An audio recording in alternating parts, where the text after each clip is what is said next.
In this basic capacitance problem, we are given the voltage across a capacitor. C is equal to 16 microfarads. This is the capacitance. And then we are told at an instance of time, the capacitor has a voltage across it of 8.6 volts, which is increasing by 4.0 volts per microseconds. Then we are asked, what is the power for this? Well, if we look at the notes, they're actually in the description below. In section 6.2, we have this formula. Power of capacitance is equal to the capacitance times the voltage times dV over dt. We know our capacitance right here. We know this to be our 16 microfarads, or 16 times 10 to the negative 6 farads. Now we need to find voltage times dV dt.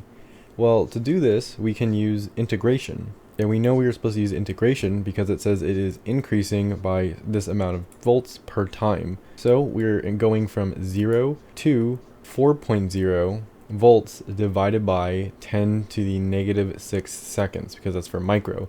If I throw this on top, it's going to be 4 times 10 to the 6 volts per second. And we know that we are going to be integrating the 8.6 because this is the volts that we're looking at, and it's for dV over dt.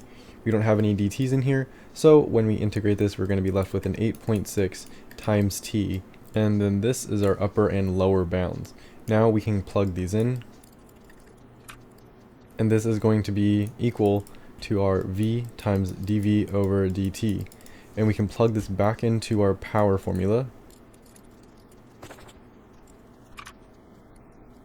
And if we do that, we're going to get this. So now we can plug it into a calculator.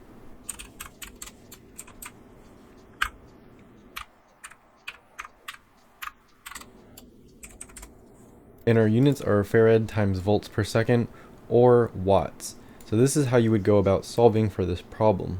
If you have any questions about the material covered, you can leave them in the comments below. If you want more introduction to circuit analysis or inductance or capacitance, there's a playlist as well as notes in the description.